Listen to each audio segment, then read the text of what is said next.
camino según la moda abierta por los presidentes.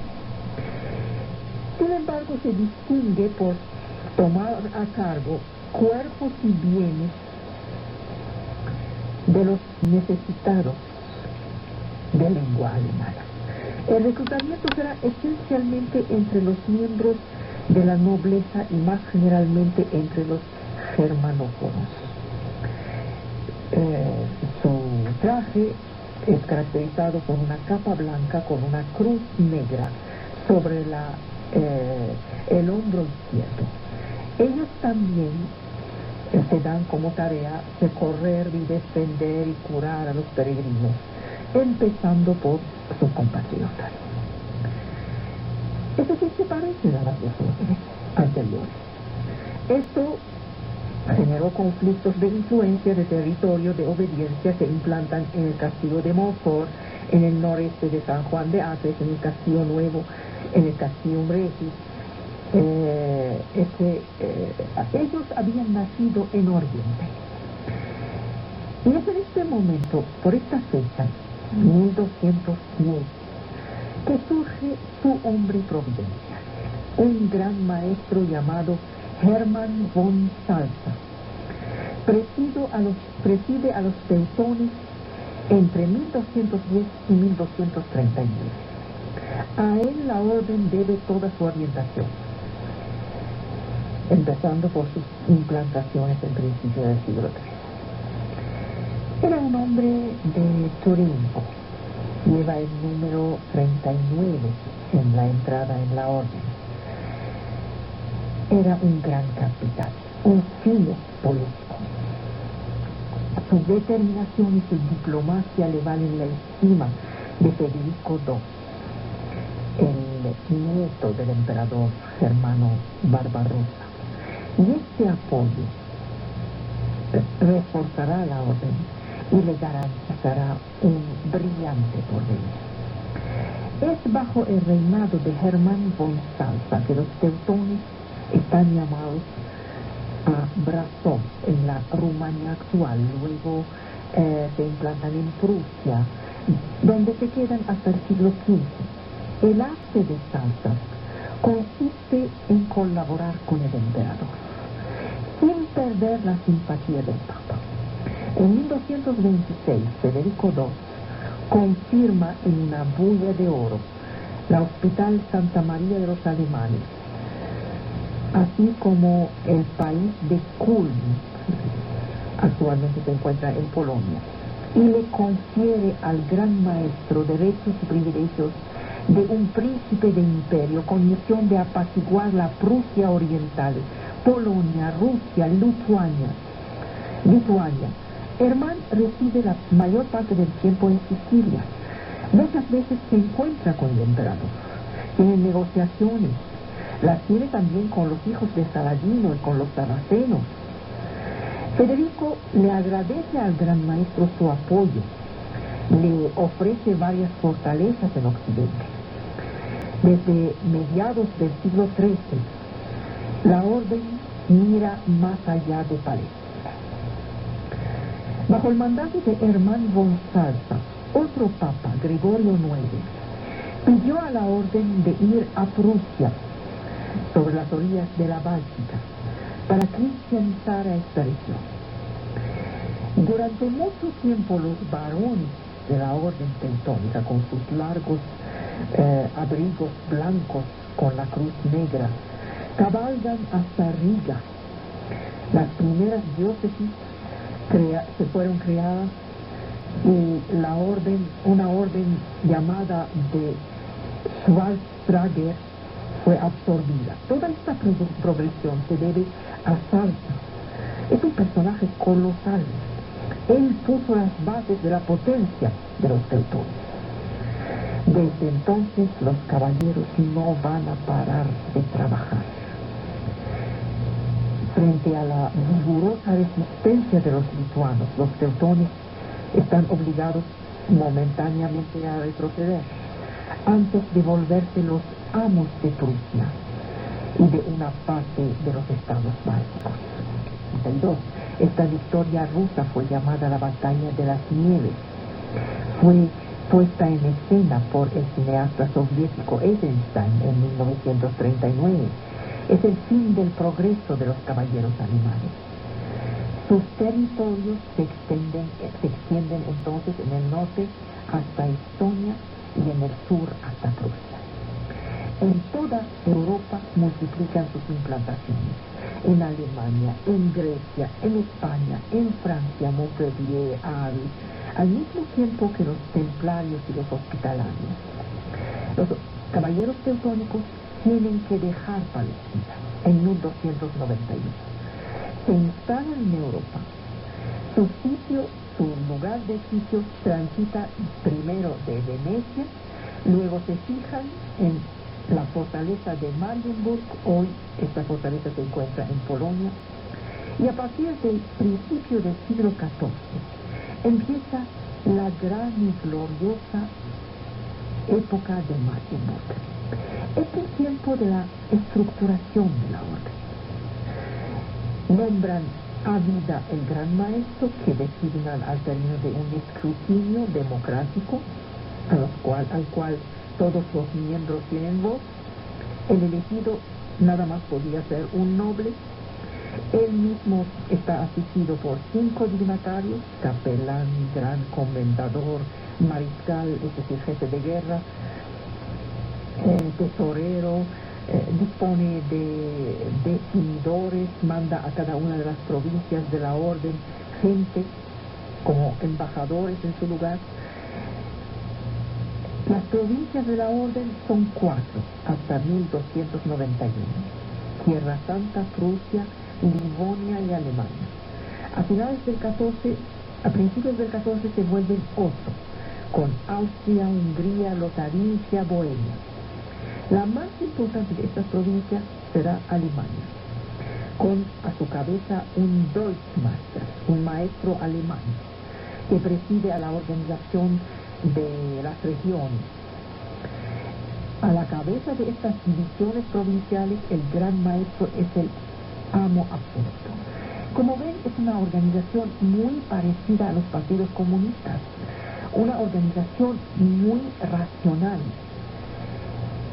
Todos los miembros de esta orden religiosa militar siguen la regla de San Agustín. Aparte de algunas mujeres admitidas a título excepcional que deben vivir aparte, son los hombres, sometidos a una vida esparciata, a un código de caballería. La obra de los teutónicos se desarrolla esencialmente en la construcción de los castillos, en la colonización de los países conquistados, en la organización del comercio, lo que les integró en la red de intercambio de las ciudades hanseáticas. La actividad militar precede y completa la obra colonizadora. La orden conquista así el control exclusivo de la navegación. Se dota de un estado reconocido por sus vecinos, los daneses, los suecos.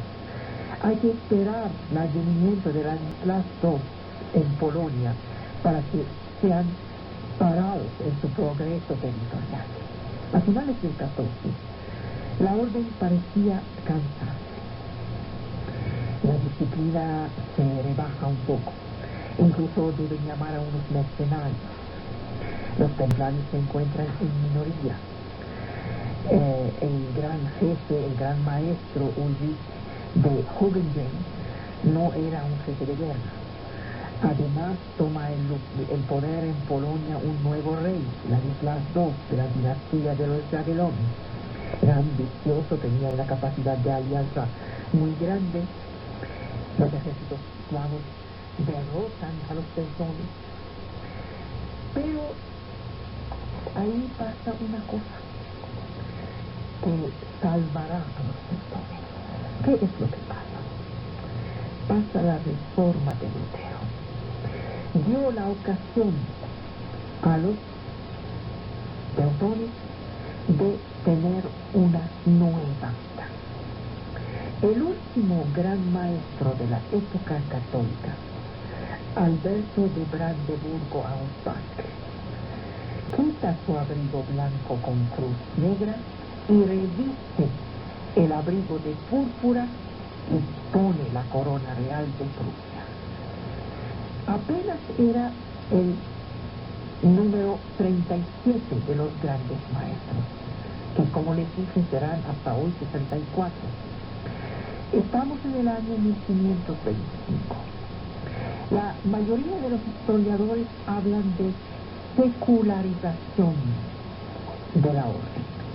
Efectivamente, a instigación de Lutero, la orden deja de reconocer la validez de los 3 votos monásticos: pobreza, castidad, obediencia.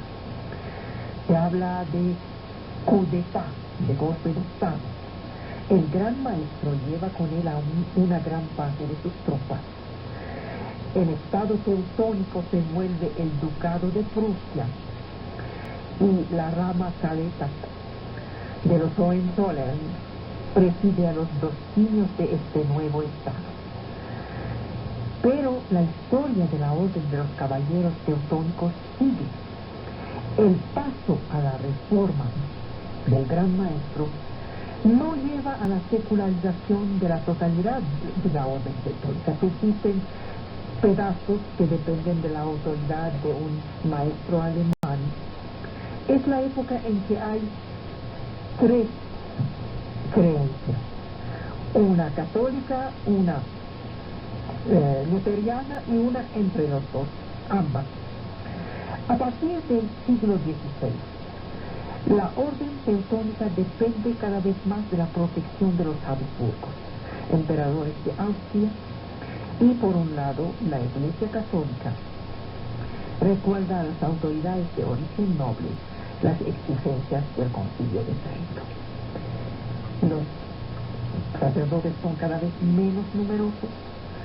Hay cleros de comunidades religiosas diferentes que garantizan el ministerio y esperan una apertura de los grandes seminarios propios en Colonia, en Magdeburgo. Un esfuerzo de restauración que se debe al gran duque Maximiliano de Austria, que garantiza la responsabilidad del gran maestro en principios del siglo XVII. En algunas de sus regiones, la función de hospitalidad gana, se vuelven cada vez más hospitalarios, construyen un hospital cerca de Frankfurt, pero la tarea predominante es servir de apoyo militar al servicio del emperador, defensor de la fe, preocupado en combatir a los turcos. En el curso del siglo XVII, la orden teutónica se extiende en el sur de Alemania. Construyen castillos en Nurembergo, en Mauthausen. En 1809, Napoleón declara la orden disuelta y comparte sus restos entre los estados de la alianza. Sin embargo, la institución no desaparece, subsiste. Subsisten los caballeros en Silesia, en Moravia, en Austria. El gran maestro entre 1804 y 1835 fue Antonio Víctor de Austria. En 34 la orden teutónica sufre una transformación radical, se vuelve una institución religiosa autónoma, lo que le permite escapar a la desaparición total. En 1840 elabora nuevos estatutos, designa bajo el título de Orden de los Caballeros Alemanes. Fue confirmada por el emperador. El gran maestro es entonces Maximiliano José de Austria. Lo asiste un teólogo, Peter Riegler, con el apoyo de Pío IX. La orden crea el Instituto de las Religiosas de la Casa de Alemania, la Orden de Santa María de Jerusalén. Se integra a la Orden Alemana de los Caballeros. Ahí encontramos unos miembros muy activos en Carintia, en Eslovenia. Cae la monarquía de los Habsburgos en 1918. Tampoco desaparece la orden. sigue presente en 4 provincias: Austria, el Tirol, Checoslovaquia, Yugoslavia. En 1923 hay un eclesiástico a la cabeza de la orden, prelado, a veces obispo, bajo la jurisdicción directa del Vaticano. La orden mantiene hospitales, dirige escuelas, ejerce responsabilidades en las parroquias. El régimen nazi empezó por prohibirla en Austria en 1938. Persiguió a sus miembros. Algunos acabaron su vida en los campos de concentración o fueron asesinados por los partidarios de Tito en Yugoslavia. La orden entera se vuelve objeto de difamación de parte de los hitlerianos, quienes recuperan la cruz de hierro y falsifican su historia larga de 8 siglos.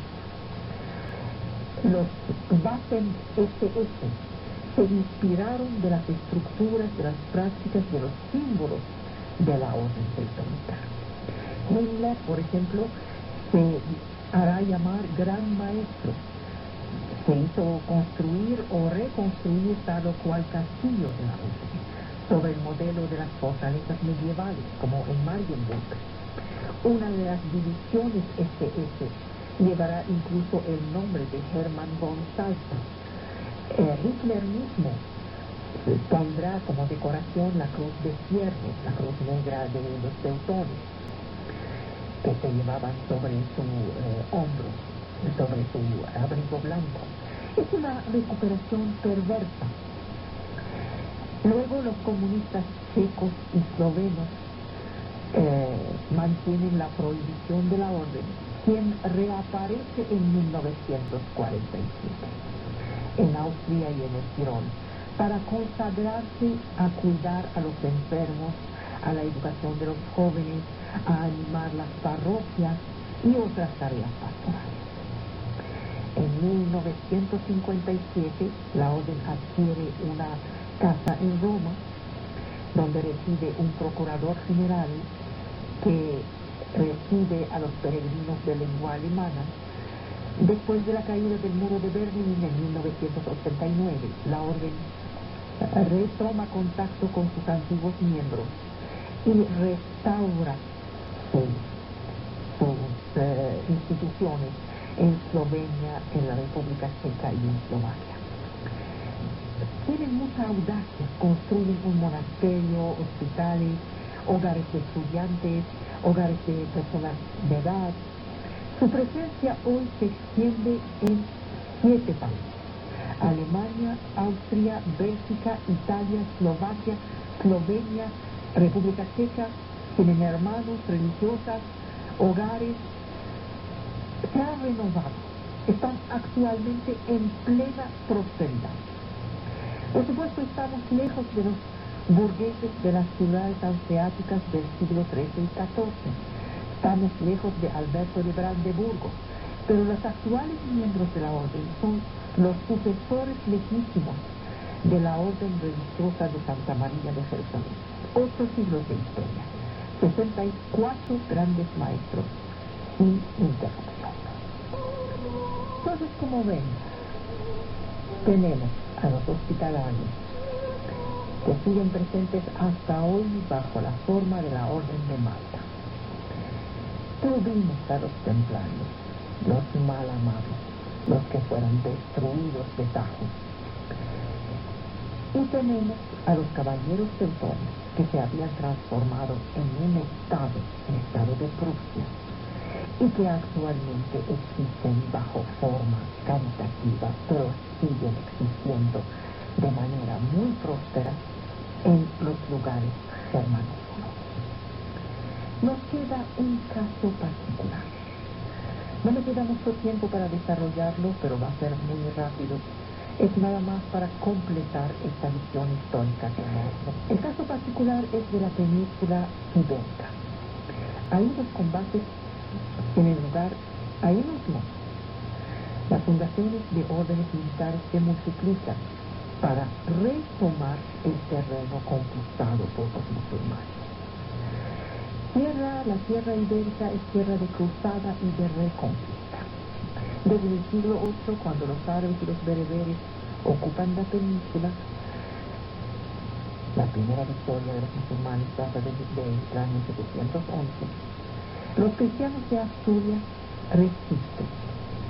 En 722, en la batalla de Cavadonga, que se considera en la leyenda española como una victoria milagrosa, los navarreses, los catalanes en los años siguientes siguen su paso.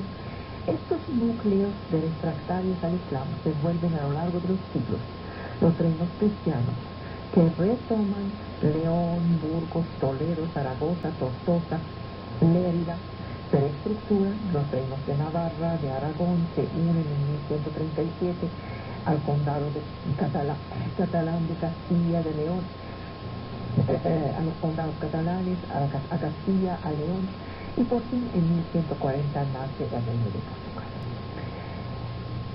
Desde su creación en Tierra Santa, las órdenes del hospital y del templo encuentran eco en la península ibérica. Y en 1064 el Papa Alejandro II les dio una bulla de cruzada. El Papa Calixto II, 50 años más tarde, reconfirma esta bulla y proclama que la cruzada en la península tiene tanto valor y tantos privilegios como en Jerusalén.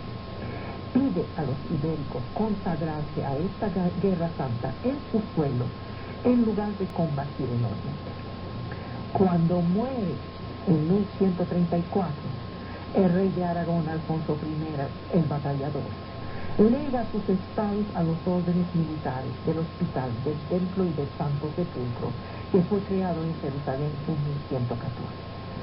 Sus varones no observan sus voluntades y dan Aragón a su hermano, pero el batallador había respetado en su tiempo una costumbre que fue seguida en el nombre de la península, que en cada don testamentario se reserva una parte de las casas, terrenos, rentas y monedas a los monjes caballeros que combaten por la fe en tierras ibéricas.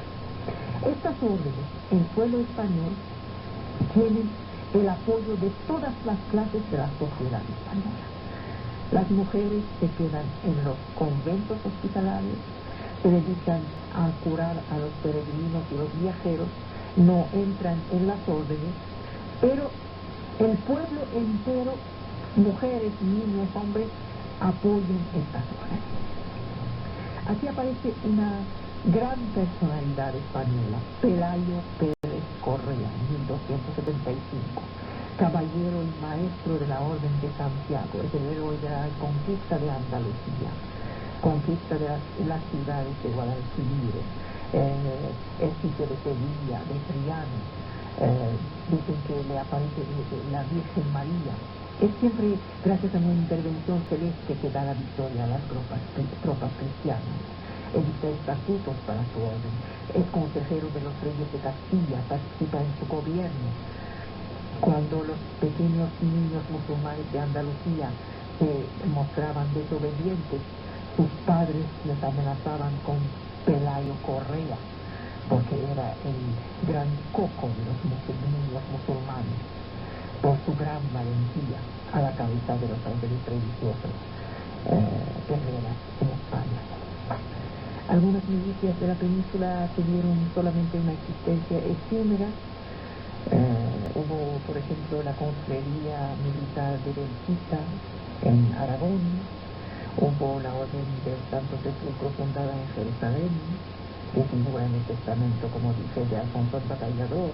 Hubo la Orden Teutónica, también participó en la Reconquista, varias, pero no duraron tanto. El hecho es que estas órdenes tuvieron un papel esencial en la reconquista de España de los musulmanes.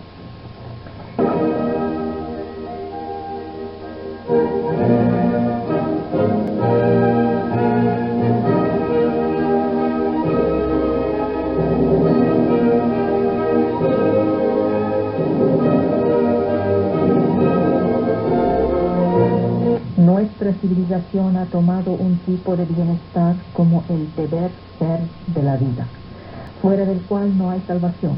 Este objetivo es logrado por la incapacidad que tienen hoy los hombres de vivir los momentos duros, las situaciones límite, los obstáculos.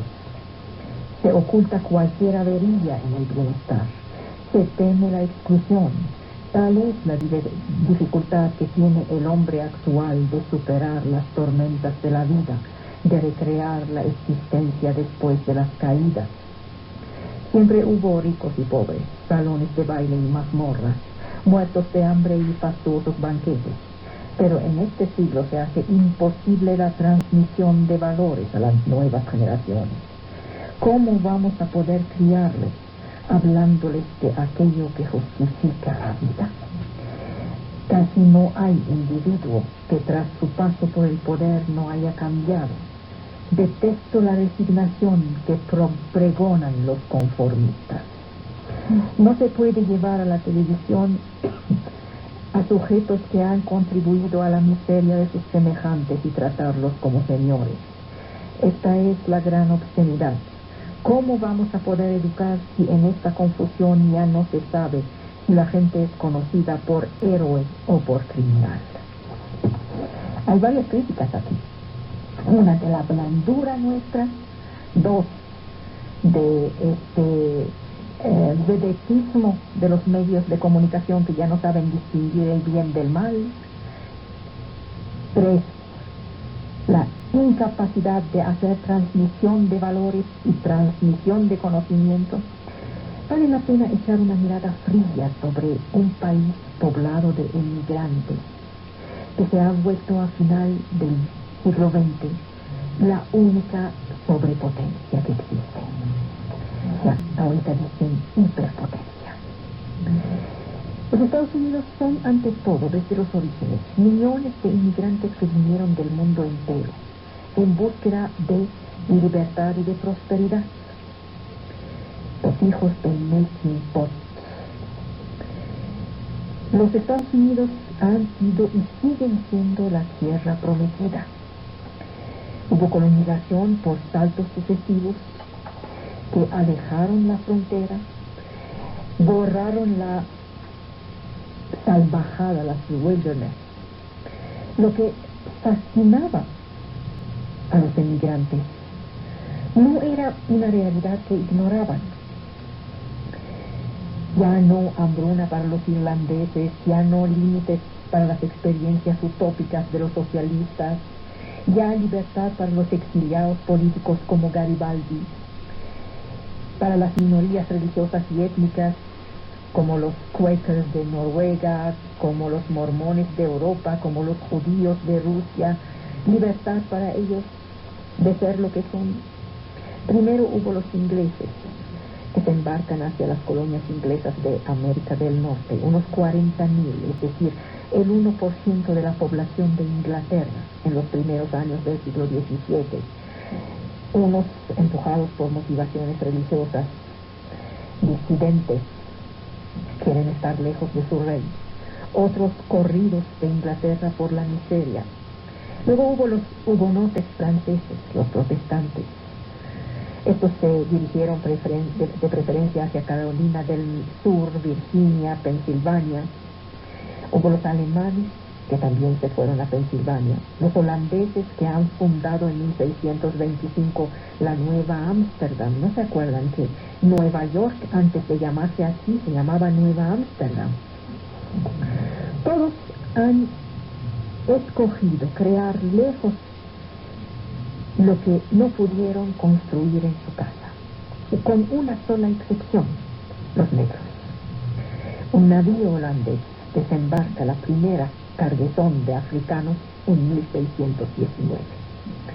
El primer censo de los Estados Unidos se hace en 1790 y muestra que el 60.9% de la población blanca es de origen inglés, 8.3% de origen escocés, 9.7% de origen irlandés, 8.7% de origen alemán. ¿Qué significa? Significa una América anglófona. Los emigrantes del siglo XIX fueron esencialmente escandinavos. Eran los mexicanos. También entre 1815 y 1860, 5 millones de entradas. En 1870, un americano sobre 8 había nacido en el extranjero. Estos extranjeros tomaron la costumbre de vivir entre sí, sus barrios, sus escuelas, sus periódicos, sus iglesias. De 1891 a 1900 hay 3.7 millones de inmigrantes.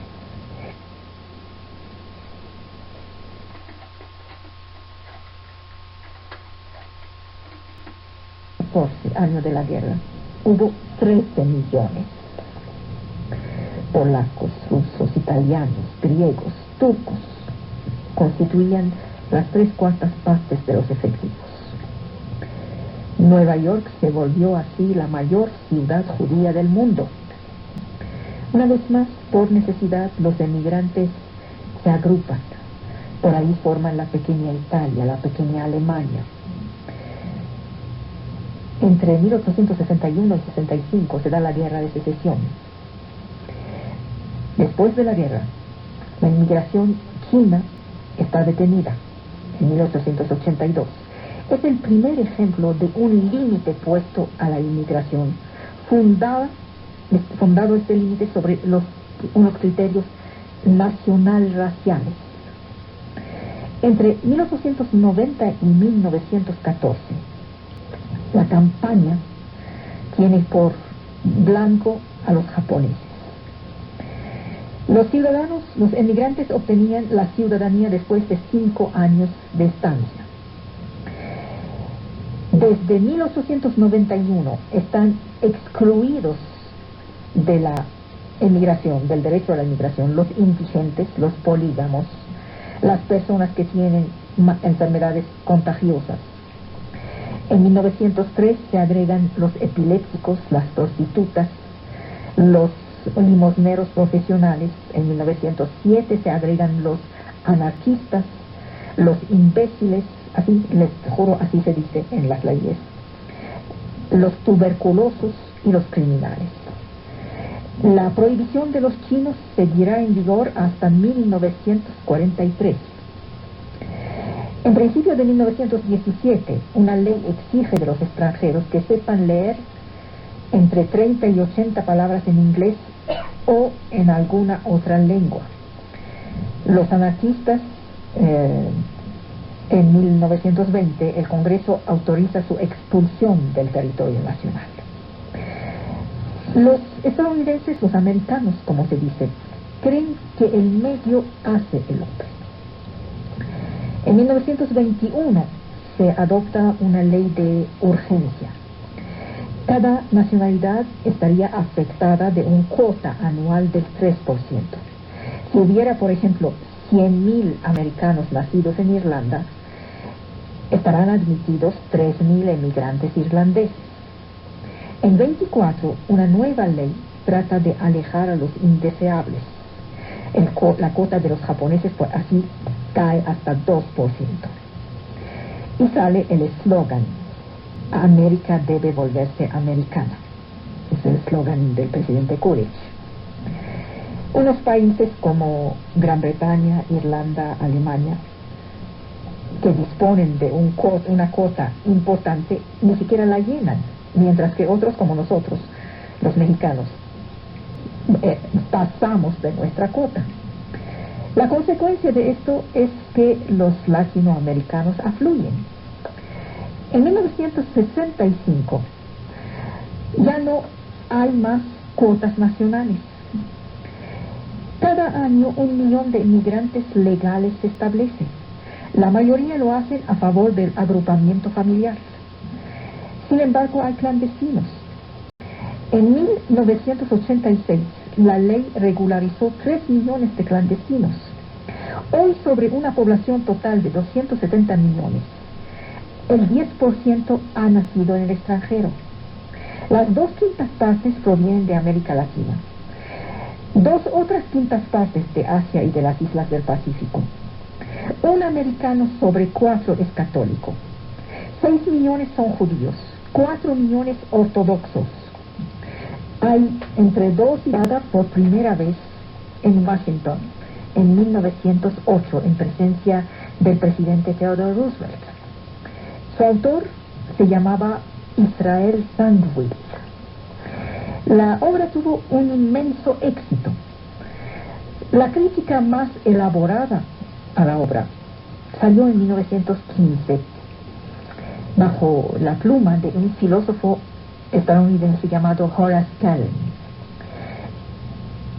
Decía que el verdadero peligro al cual se confronta el recién llegado es la americanización, justamente, es decir, explica él, un conformismo, un deseo compulsivo de olvidar su origen, su carácter, su herencia, para fundirse en un molde asimilador de una América poblada de individuos abstractos y aislados. El sueño de fusión perfecta está contradecido por el racismo y la xenofobia. El rechazo del melting pot resurge en los años 60. De este melting pot que constituía una hipótesis optimista en cuanto a la integración de los emigrantes. Hubo reacciones. El futuro, decían, era para el orgullo étnico, para las afirmaciones de las diferencias. Hubo profetas de las diferencias en esta época. Elijah Muhammad, Malcolm X, los Black Panthers. Los verdaderos asimilados eran emigrados de segunda generación, pero sus hijos y sus nietos deseaban redescubrir sus raíces para escapar a la monotonía. La importancia era mostrar su identidad, ser lo que somos. Hay 5 categorías etnorraciales arbitrariamente impuestas por los agentes de censo: blanco, negro, amerindio, asiático, hispánico. Estas categorías perdieron su significado. Los formularios de censo del año 2000 permiten a cada quien, por primera vez en la historia de los Estados Unidos, de seleccionar una o varias razas que darían el retrato fiel de la América moderna y que finalmente suman 63 categorías etnorraciales. En medio de eso, la comunidad hispánica constituye la más importante minoría y va a ir en aumento esta importancia para el siglo XXI. Hoy, esta comunidad hispánica cuenta más de 31 millones de individuos. Existen en Estados Unidos 500 estaciones de radio y 130 cadenas de televisión hispánicas, hispanófonas. Los hispánicos representan el 31% de la población en California, el 28% de Texas. Unos afirman que los Estados Unidos son los maestros, los amos del mundo. Nosotros que dudamos hasta de nuestra sombra, debemos decir, ¿acaso los Estados Unidos son realmente los amos del mundo? ¿Qué es ser libre? Tenemos tendencia a definir la libertad como el hecho de poder escoger y hacer lo que se quiere. Y si la libertad fuera justamente no hacer lo que se quiere, cuando no se puede escoger ni hacer lo que se quiere, hablamos de esclavitud. Somos el instrumento de otro. La libertad reside en el hecho de no ser el instrumento de nadie, volviéndose su propio amo. Esta libertad está pensada desde el punto de vista político, como emancipación del individuo frente a la opresión de un poder. Pero no ser esclavo no significa que se es libre. Ser libre no es haber vencido la esclavitud exterior, sino también la interior. En las sociedades modernas, la libertad exterior existe. La libertad política no basta. Concebir la libertad como posibilidad de darse gusto solamente no es ser libre, es ser esclavo de sí, de su placer. Y esta es una nueva tiranía. Hay que ampliar la libertad. ¿Cómo? Escoger no es escoger esto o aquello en función de sus deseos, lo que significa estar determinado por sus deseos. La actitud interior consiste en no dejar los eventos exteriores escoger en el lugar de uno. Debemos descubrir el carácter singular de la libertad. ¿Acaso es no hacer lo que se quiere? ¿Es no hacer la voluntad de otro? La paradoja de la libertad es que hay que someter a la libertad. La libertad se realiza cuando comprendemos que ser libre no es contentarse con hacer lo que se quiere, sino cumplir cosas necesarias. Es hasta el siglo XVIII que aparece la noción de razas humanas. Los occidentales sabían desde la antigüedad que existían poblaciones más oscuras o de rasgos diferentes.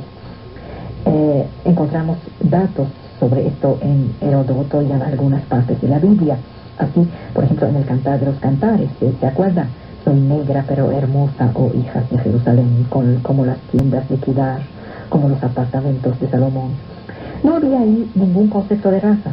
Es solo después de Linneo que se empezaron a clasificar las razas, según un orden jerárquico. El blanco arriba, en medio el amarillo y el negro abajo. Entonces, en el siglo XVIII, dos escuelas se enfrentaban. Los monogenistas afirmaban que Adán y Eva habían sido creados blancos y que algunos de sus descendientes se habían degradado. Y los poligenistas afirmaban que ha habido varios Adanes y Evas. Sus particularidades hacían que el blanco fuera apto para el trabajo intelectual y el negro para el trabajo físico. Esta teoría fue defendida en el siglo XIX en los Estados Unidos y sirvió para justificar la esclavitud.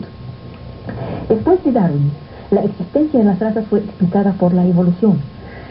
Decían que había un perfeccionamiento de lo negro a lo blanco. Lo negro se quedó en la cercanía de la especie primigenia. Durante todo el siglo XIX, la jerarquía de las razas tenía como dato objetivo el volumen de la caja craneana. El volumen medio para los blancos era de 1.426 centímetros cúbicos. Para los amarillos era de 1.360 centímetros cúbicos y para los negros de 1.278 centímetros cúbicos. Todo esto llevaba supuestamente a probar las diferencias de los valores intelectuales entre las razas. Solo que encontramos especímenes en la misma raza blanca con diferencias muy grandes en su volumen craneano. Por ejemplo, Lord Byron, el poeta inglés, tenía una caja craneana de 2.000 centímetros cúbicos, una cabezota. Mientras que Paul Valéry, uno de los hombres más inteligentes del siglo XX, tenía una capacidad craneana de 1.200 centímetros cúbicos, es decir, una cabeza de chorlito. No existe entonces correlación alguna entre las aptitudes intelectuales y el volumen de la caja craneana. El desarrollo prenatal reproduce las etapas de la evolución de las especies, desde el pez hasta el simio pasando por el reptil. La teoría de la recapitulación afirma que esta evolución sigue después del nacimiento, con algunas razas como borrador y otras como copia definitiva. En 1920 apareció una teoría exactamente inversa, llamada la neotenia.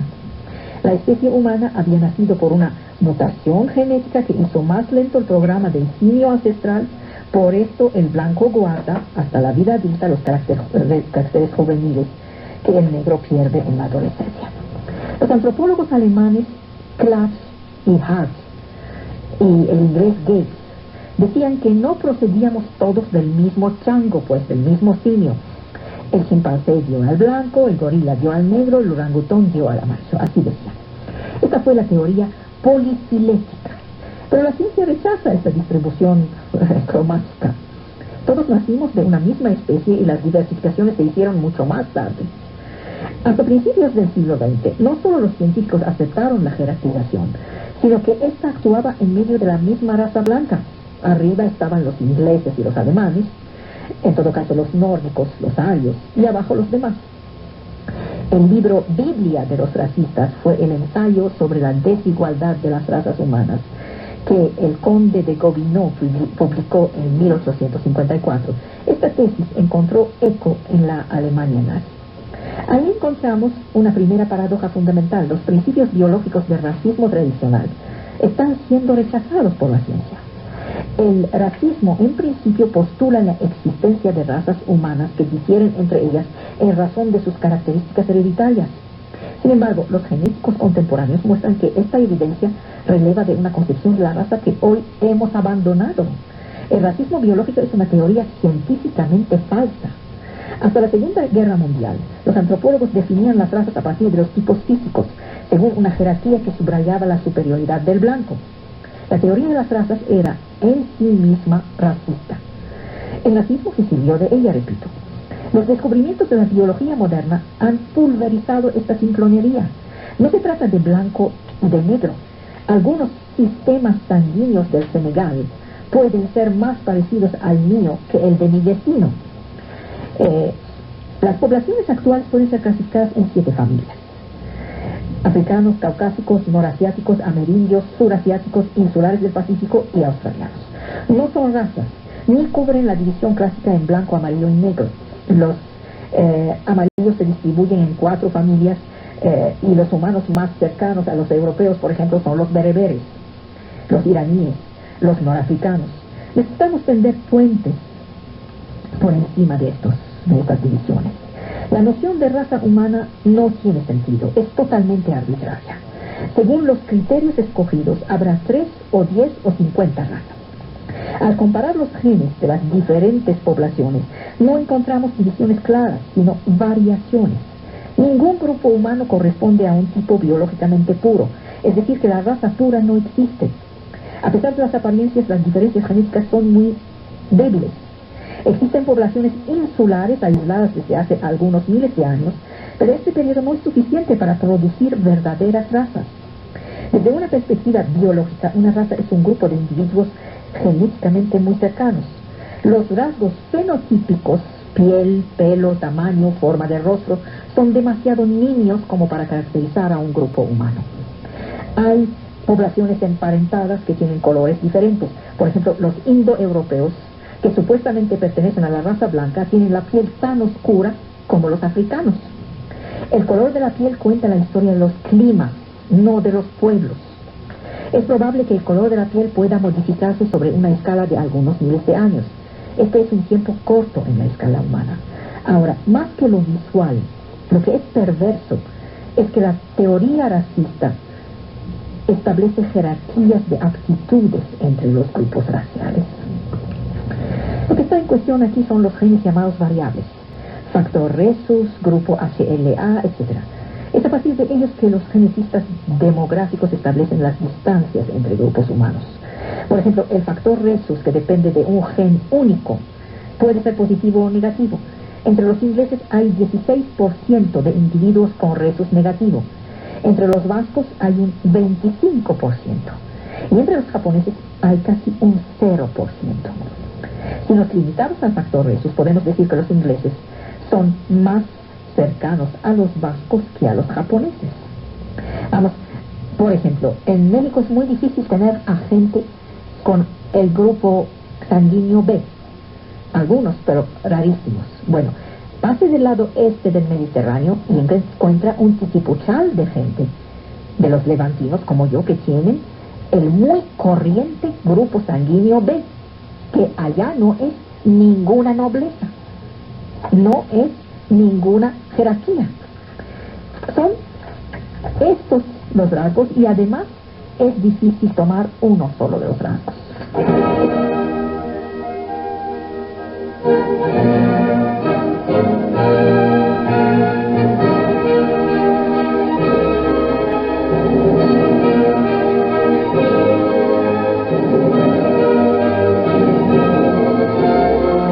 Sobre nuestra llegada a ser lo que somos. Sapiens sapiens es hoy el único hominidio sobre la Tierra. Sin embargo, durante por lo menos 4 millones de años, numerosas especies de hominidios se han compartido el planeta.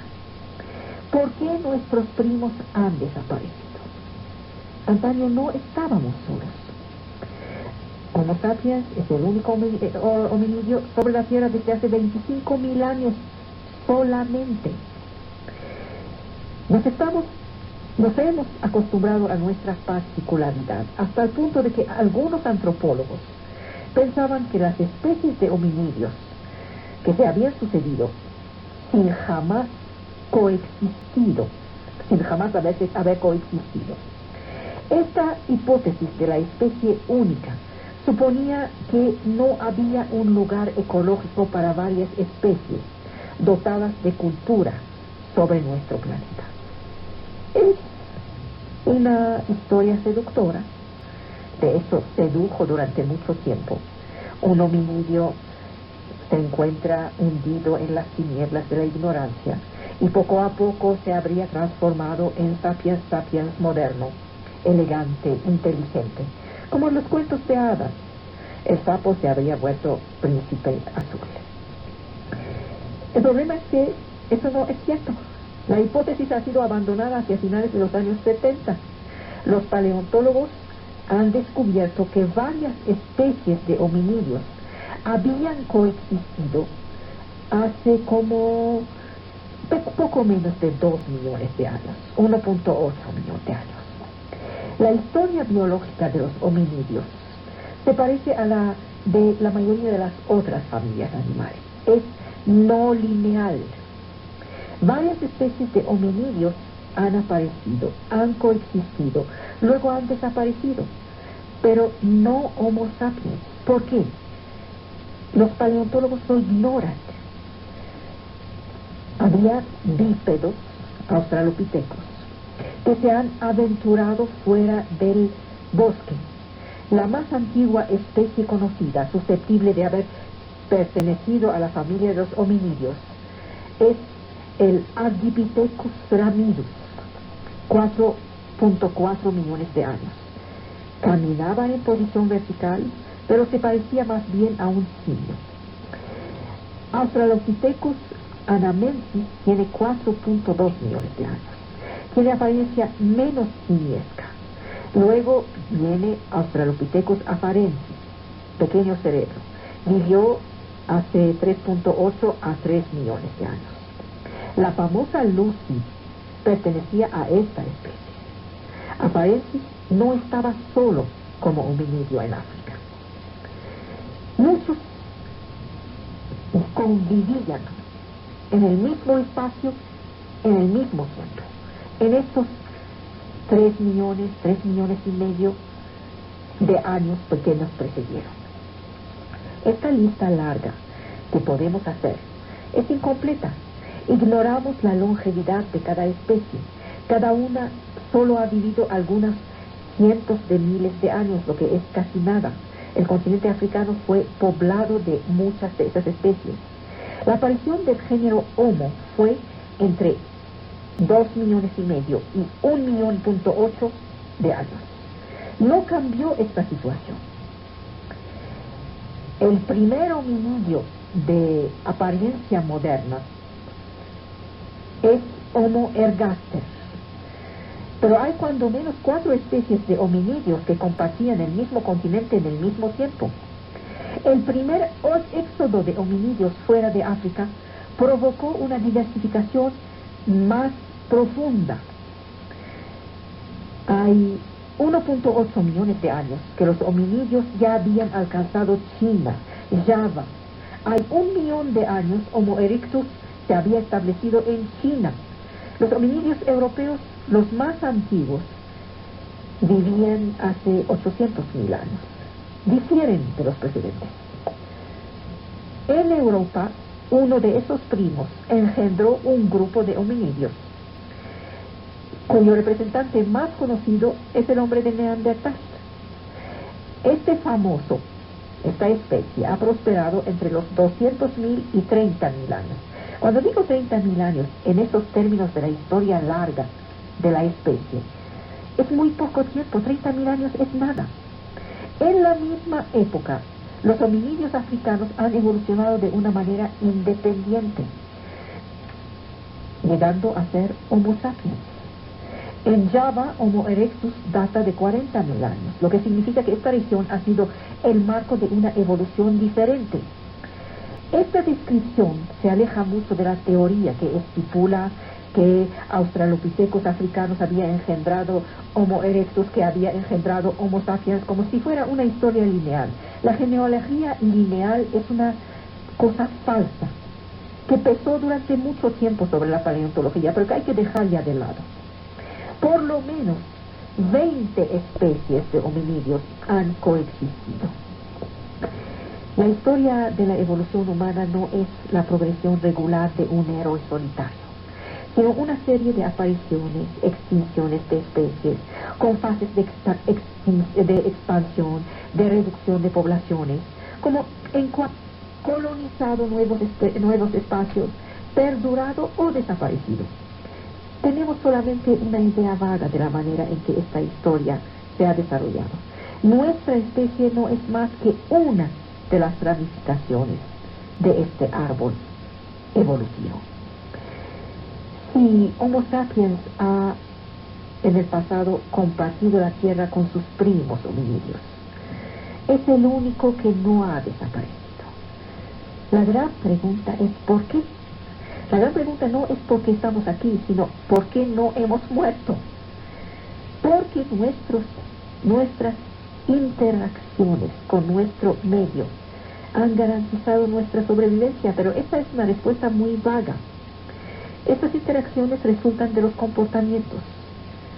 La huella de estos comportamientos son los objetos. Los más antiguos objetos datan de hace 2.5 millones de años. Son los primeros instrumentos tallados por australopithecus. Esta innovación representa un progreso de la cognición, del conocimiento, y sus consecuencias fueron duraderas. El bifacio, es decir, esta piedra que sirve por ambos lados, fue inventada hace como 1 millón de años después. Es un instrumento simétrico. Fue el primer instrumento que se conforma con un modelo mental de aquel que lo fabrica. Es decir, se piensa antes en lo que se quiere hacer, luego se hace. Este modelo no ha cambiado durante 1 millón de años. Los más hábiles en esta técnica fueron los de Neandertal. Tenían un cerebro grueso, un rostro poderoso, el cráneo bajo, ocupaban Europa y Medio Oriente. Desaparecieron hace 30.000 años. Sapiens tomó el lugar de estos neandertalianos. Ellos tallaban la piedra con una impresionante habilidad. Sus técnicas de cacería eran rudimentarias. Se sabe que existía un culto del oso y otros rituales religiosos entre estos neandertalianos. Inhumaban ocasionalmente sus muertos. Eran bastante evolucionados en numerosos puntos y han sobrevivido varias glaciaciones, pero no tenían la creatividad que dio la ventaja a Sapiens. Sapiens nació en África hace 200.000 o 150.000 años, entre esos. Los comportamientos modernos aparecieron muchísimo más tarde. Neandertal y Sapiens tienen diferencias anatómicas, pero tenían el mismo comportamiento y han compartido el Medio Oriente. En Europa, los sitios más antiguos de Sapiens datan de 40.000 años. Neandertal desapareció 10.000 años antes de la llegada del hombre moderno. Sapiens trajo con él un pensamiento moderno, una nueva tecnología en la talla de la piedra, que produce cuchillos flacos, así, delgados y alargados. Fabricaba instrumentos con hueso, con madera de ciervo. También aportó el arte bajo forma de esculturas, grabados, pinturas rupestres. Conservaban informaciones sobre placas de hueso y de piedra. Tocaban música, instrumentos de viento. Realizaban adornos, enterraban algunos muertos en sepulturas elaboradas, con objetos que atestiguan de una creencia en la vida después de la muerte y una jerarquía social. Su hábitat estaba organizado en zonas dedicadas a actividades diferentes. Es decir, aquí se trabaja, aquí se cocina, aquí se duerme. Las técnicas de cacería y de pesca estaban perfeccionadas. Se avanzaba, había un perfeccionamiento continuo. Bueno, Sapiens soy yo. somos nosotros.